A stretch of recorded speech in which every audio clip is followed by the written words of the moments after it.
इनके लिए परमात्मा ने कहा कि मोती मुक्ता दर्शत नाही, ये जग है सब अंदरे, दिक्कत के तो नैन चश्म, इनके फेरा मोतिया बंदरे। इनका मोतिया बंद हो रहा था। ये महाज्ञानी थे और इनको जनता समझे थी बड़े विद्वान है। आज से 600 वर्ष पहले परमात्मा ये तत्व ज्ञान बताया करते थे। ऐसे ही अज्ञानी लोगों ने, ऋषि महर्षि मंडलेश्वरों ने, इन नकलियों ने परमात्मा के इस ज्ञान को हम तक नहीं आने दिया। केवल ये कहकर कि कबीर जो है, ये परमेश्वर कबीर जी के बारे में कहते थे कि कबीर तो अशिक्षित है, ये क्या जाने वेदों और पुराणों और गीता के बारे में, ये झूठ बोलता है, ये कहता ब्रह्मा विष्णु महेश नासवान है, इनके जन्म मृत्यु होती है, तो ये झूठा है जुलाहा, इसकी बात मत सुनना। और वेदों में परमात्मा बताते थे, कबीर साहब कहते थे कबीर वेद मेरा भेद है, ये चारों वेद मेरा गुणगान करते हैं। लेकिन उस समय भगवान की वाणी का हमें भरोसा हुआ नहीं, क्योंकि हम उन अज्ञानियों को मैं ऋषि मानने थे। अब इन मैं ऋषियों की जो ना वो नकली, अब इनकी ऊपर का कवर उतार के दिखा दिया, जैसे किसी गधे के ऊपर शेर की खाल डाल रखी थी कुमार ने, और शेर की खाल ऊपर डालकर उसने रात ने छोड़ दिया वो खेतों में। वो आसपास के चनों को, गेहूं को, खेती को खावे और रखवाले ऑर्डर के भाग जा, शेर आ गया, शेर आ गया।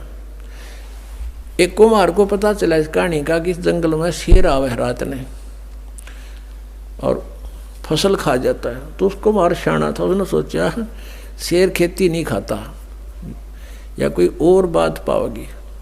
तो उसने सोचा कोई कुमार ने गलती गड़बड़ कर रखी है, अपना खोता बढ़िया मजबूत ताकतवर बनाने के लिए खवावा खेती ने। तो उसने गाँव वाले से कहा तुम डरो ना, आ जाओ मेरे साथ, ले चलते हैं, पहचान तो करा उसकी शेर है के। तो उसने अपने 2-4 गधे ले जाकर उस जंगल के दूसरी साइड छोड़ दिए। और फिर वो शेर आया न, दूर तो दिखा वो शेर, वो आ गया, वो लग गया खेती वो फसल खाने। रखवाले तो चढ़ गए वृक्षों पर। वो कुमार बोला तुम वृक्षों पर चढ़ जाते हैं। वो सब वृक्षों पर चढ़ गए। थोड़ी देर में वो गधे जो कुमार के थे 5-4, वो लग गया अपनी राग रमण बोलने, हो। उधर से वो शेर भी लग गया, हो उड़े आ गया अंदर। तो जब पता चला, कहते हैं शेर कार गधे का बोली तो मेरा पट्या करे ऊपर के कवर तो थोड़ा है। तो ये ऋषि थे या अविद्वान थे, इनकी ज्ञान तो पता लगा। अब शेर तो पहले से दाड़ रहा था कबीर परमेश्वर, और ये जिनको हम शेर मान रहे थे, ये तो गधे के ऊपर शेर की खाल डाल रखी थी। परमात्मा कहते हैं खरना हुआ केहरी कब हूँ, सिंह की खाल उड़ाएं। शेर की खाल उड़ाने तो गधा शेर नहीं बन सकता। एक केवल ऊपर के कौर को बदल लिया, मैं ऋषि बनकर बैठ गए, संत बन गए, मंडलेश्वर तिलक ला लिए। इन तो संत नहीं बनते, संत ज्ञान से बनता है। और वो कबीर परमेश्वर थे, पूर्ण ब्रह्म है, सर्वशक्तिमान, सर्व ब्रह्मांडों के रचनहार। ये वही परमात्मा है। हम सुल्तानी नानक तारे दादू को उपदेश दिया, जात जुलाहा भेद नहीं पाया। वो काशी माए कबीर हुआ, वो धानक रूप रहा करतार। बोलो सतगुरुदेव जय हो।